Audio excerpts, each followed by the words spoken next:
Oke pemirsa, kembali lagi bersama saya. Assalamualaikum warahmatullahi wabarakatuh. Nah pemirsa, kali ini saya ingin mengajak Anda sekalian untuk menyimak lebih lanjut tentang perkembangan kasus yang menimpa Sekjen dari PDIP Perjuangan, yakni Hasto Kristianto, di mana kemarin Hasto sudah ditetapkan sebagai tersangka dalam kasus dugaan suap ya, bersama dengan Harun Masihu, di mana dalam sejarah Indonesia ini baru pertama kali ini ada kader partai yang tersangkut atau tersangka kasus korupsi kemudian dibela secara mati-matian oleh ketua umumnya, di mana sudah banyak ya dari kader-kader partai terdahulu yang tersandung kasus korupsi, namun ketua umumnya ini tidak membela secara mati-matian, tidak seperti Ibu Megawati yang secara terang-terangan membela mati-matian Hasto Kristianto. Nah, ini tentunya menimbulkan spekulasi yang berbagai macam-macam. Tentu ada yang menduga bahwa ada apa sebenarnya? Ada yang menduga juga mungkinkah Megawati juga terlibat? Nah, oleh karena itu untuk lebih jelasnya marilah kita simak dulu video berikut ini. Pak Jokowi nggak tahu menahu dengan urusan ini. Satu, beliau selama 10 tahun ya kan tidak pernah bertemu dengan KPK. Baik pimpinan maupun orang-orang KPK. Yang kedua, Pak Jokowi sekarang ini sudah pensiun gitu loh. Ya seperti saya dan Bang Budius sudah rakyat biasa. Apa yang bisa Pak Jokowi lakukan dengan mengintervensi? Malahan menurut saya sebenarnya yang mengintervensi KPK itu adalah PDIP, dalam hal ini Bu Mega ya. Yang saya lihat kok mencak-mencak ke PDIP, marah-marah ke penyidik KPK, ke KPK gitu. Jadi yang membawa, termasuk teman-teman PDIP, termasuk Pak Hasto, ya kan, yang membawa kasus hukum ini menjadi kasus politik gitu loh, dipolitisasi oleh mereka sendiri.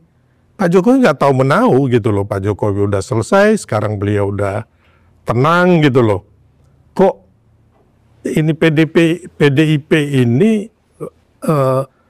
menjadikan Pak Jokowi ini sebagai momok gitu loh. Tapi momoknya ini sebenarnya di pikiran mereka sendiri karena mereka melakukan tindakan-tindakan yang salah dalam mengelola partai ataupun melakukan apa ya, mengelola negara sebenarnya kan.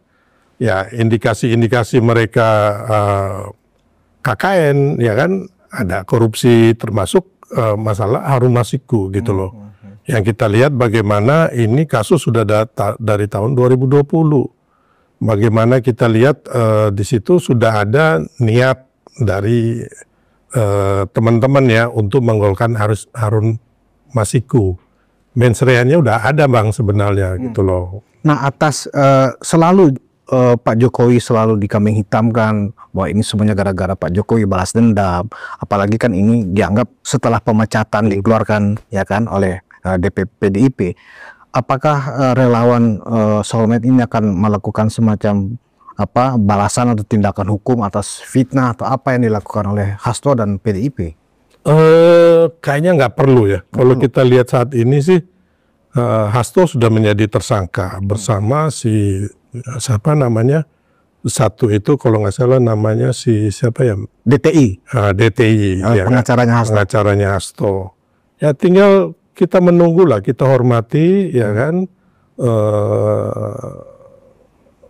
KPK bagaimana nih selanjutnya gitu loh setelah tersangkakan mereka ini ya kan, karena memang banyak bukti-bukti yang saya lihat bahwa dari ekspos KPK kemarin ya kan, bagaimana di situ dijelaskan oleh KPK ya bahwa ada Hasto ya kan, saudara HK lah ya kan, Hasto ini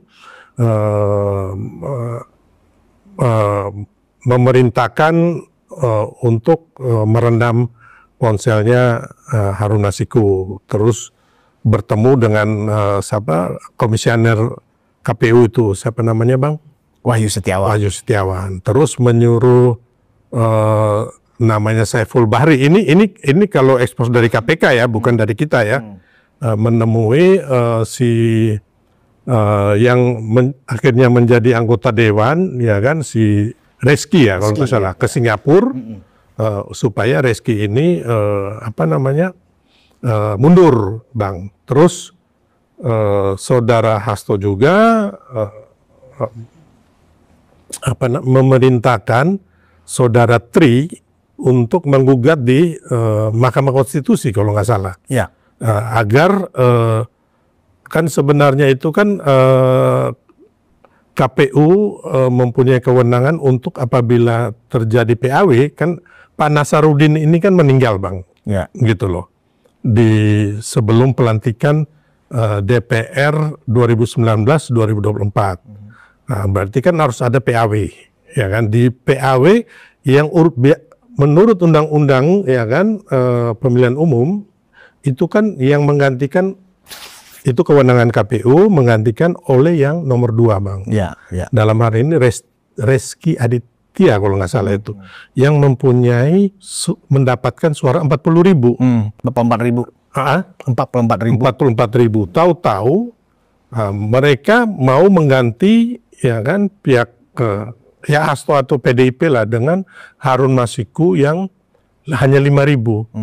Makanya mereka menggugat ke MK, ya kan. Di sini kelihatan bahwa ada niatnya, mensreanya, Bang, dapat di sini, Bang, bahwa sudah ada niat untuk mengintervensi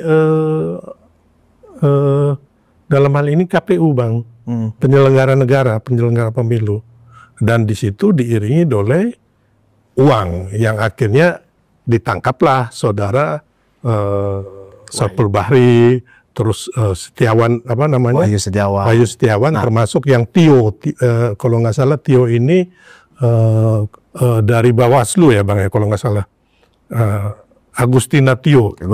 Nah, Bang Sil, sebenarnya exposure yang disampaikan oleh Ketua KPK kemarin itu sangat terang benderang sebenarnya, ya kan? Baik keterlibatan Hasto di dalam proses membujuk supaya mau menerima mengalah untuk Harun Masiku, itu sudah terang benderang. Iya. Termasuk juga penjelasan-penjelasan, bukti-bukti dan yang membuat KPK menaikkan statusnya dari penyelidikan menjadi penyidikan, termasuk juga obstruction of justice-nya itu. Yang ingin saya tanyakan khusus kepada Bung Sil sebagai relawan Jokowi ini adalah kenapa setiap apapun yang merugikan PDIP yang terkait dengan pemerintahan dan seterusnya itu selalu kemudian Pak Jokowi lagi yang dianggap sebagai ya ini karena ketidaksukaan Pak Jokowi atas kritisnya PDIP ya kepada pemerintahan Pak Jokowi terakhir sebelum lengser, kan begitu. Nah, termasuk juga yang sekarang ini, lagi-lagi ini adalah bentuk balas dendam Pak Jokowi yang sudah dipecat oleh PDIP, kan itu sebenarnya persoalannya. Nah, menurut Bang Sil, ada apa dengan PDIP kok selalu mengkait-kaitkan apapun urusannya dengan Pak Jokowi gitu lah. Jadi yang saya lihat bahwa PDIP ini patah hati, Bang, dan sakit hati. Bukan patah cinta ya, patah hati. Dan benci gitu loh, karena berbagai hal yang menurut saya itu kesalahan mereka sendiri, ya kan. Bagaimana dari waktu itu Pilpres mereka mengusung Ganjar kalah gitu loh. Harusnya kan di situ kalau mereka berbesar hati, Ibu Megawati juga berbesar hati. Waktu itu kan sebenarnya Pak Jokowi bisa dipanggil gitu loh, diajak ngobrol untuk menentukan siapa yang akan didukung gitu loh. Dan ternyata memang pilihan Pak Jokowi lah yang menang, Pak Prabowo dan Mas Gibran kan. Ya. Nah, itu sakit hati, Bang, menahun, karena Bu Mega sendiri akhirnya bukannya merangkul, bahkan menyerang gitu loh. Mau fight dengan Pak Jokowi, dan terbukti kita harus ingat bahwa Bu Mega ini belum pernah dipilih oleh rakyat, Bang. Gitu. Dalam pemilihan langsung ya? Dalam pemilihan langsung. Jadi ya Pak Jokowi ini kan sudah terbukti, dan sebenarnya PDIP ini kan aset gitu loh. Ya kan, kalau mereka mau sedikit merendah, merangkul, bukan sombong, arogan, bahwa seperti Bu Mega bilang, Pak Jokowi tanpa PDIP bukan siapa-siapa, atau hanya petugas partai kan. Jadi sebenarnya semua ini ya kesalahan di mereka sendiri, Bang, gitu loh. Ya kan. Terus yang kedua di pilkada kemarin, ya kan, kalah lagi, ya kan. Terus sekarang ini mereka memfitnah, menjelekan Pak Jokowi, bahkan bersama yang lain-lain, mereka merencanakan impeachment. Ya, tapi kan tidak berhasil juga. Akhirnya sekarang Pak Jokowi sudah tenang-tenang, ya kan. Jadi hanya mereka, Pak Jokowi ini seperti hantu buat mereka, Bang. Ya kan? Mereka sangat fobia sekali sama Pak Jokowi gitu loh. Yang saya lihat ini lucu gitu loh. Harusnya kan kayak begini, ya kan? Kita melihat bahwa di sini kita lihat bahwa sebenarnya ada orang PDIP yang sudah bersalah divonis, yaitu Saiful Bahri, Bang. Orang dekatnya Hasto juga tiap hari. Saya kenal Saiful. Stafnya Hasto itu. Ya, saya pernah ketemu si Saiful ini beberapa kali. Bahkan waktu 2014 waktu kami kampanye, sebelum Ibu Megawati datang, Saiful ini datang ketemu saya. Kebetulan saya koordinator keamanan di Monas dan di beberapa tempat, Bang. Dia ikut mengatur juga, gitu loh. Nah, jadi di sini, Bang, kalau kita lihat bahwa, loh, kalian ini yang melakukan korupsi ya, bukan lagi indikasi, Bang. Kalau Saiful kan orang PDIP, sudah terbukti gitu loh. Ya kan, kalian sendiri yang sudah melakukan korupsi, mengkhianati rakyat, ya kan, mengkhianati Bung Karno, ya kan. Terus kenapa kalian menuduh Pak Jokowi terus? Seolah-olah Pak Jokowi ini hantu atau momok lah yang tiap saat itu mempengaruhi jiwa, raga, dan hati kalian gitu loh. Ya kan, padahal Pak Jokowi nggak pernah, Bang, melakukan apapun. Membalas cacian fitnahan itu nggak pernah gitu loh. Tapi mereka sendiri yang berputar dengan pikirannya, berputar dengan narasi-narasi mereka gitu loh. Seolah-olah Pak Jokowi ini yang menghancurkan mereka. Enggak, Bang. Mereka menghancurkan dirinya mereka sendiri. Berarti apa ya tujuannya Hasto PDIP mengatakan bahwa tersangkanya Hasto ini adalah politisasi hukum terhadap Hasto, terhadap PDIP, kriminalisasi karena mereka selama ini dianggap sangat kritis, ya kan, dan seterusnya. Kalau memang ini politisasi hukum, ya kan, berarti politisasi hukum berarti kan menurut ini kan rekayasa dari pemerintah karena kan KPK kan cabang dari eksekutif. Lah, itu kan Presiden Prabowo, tapi indikasi yang disampaikan oleh mereka itu bukan ke Pak Prabowo justru politisasi ini, tapi kepada Pak Jokowi gitu loh. Iya. Apa sebenarnya tujuan mereka? Ini kan saya bilang tadi, Bang, mereka ini kan seperti kita sama hantu itu, ada atau tiada gitu. Jadi mereka dihantui oleh rasa bersalahnya, akhirnya mengkambing hitamkan Pak Jokowi yang nggak tahu menau, Bang. Gunanya apa kalau itu Pak Jokowi yang dikambing hitamkan buat PDIP? Ya, maksud saya. Iya, makanya ini gunanya apa kita juga nggak tahu. Mereka masih waras atau enggak. Seperti kata si Bambang Pacul kan. Ini dobol kata mereka. Jadi kembali lagi, Bang, yang katanya 3 periode. Iya. Ya, Abang juga mungkin kita semua masih ingat Mbak Puan sendiri itu di salah satu gedung tahun 2003 di high-end gedung itu. Mbak Puan sendiri mengatakan bahwa, kan ditanya sama teman-teman media, apakah benar Pak Jokowi itu minta perpanjangan 3 periode ke Ibu Megawati. Dan Mbak Puan secara jelas di depan banyak media dan masih ada rekaman bahwa itu tidak benar, tidak pernah ada itu.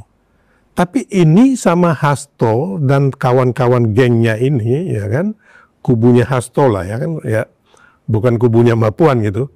Ini diolah terus, Bang, gitu loh. Seolah-olah ini ada, padahal nggak ada.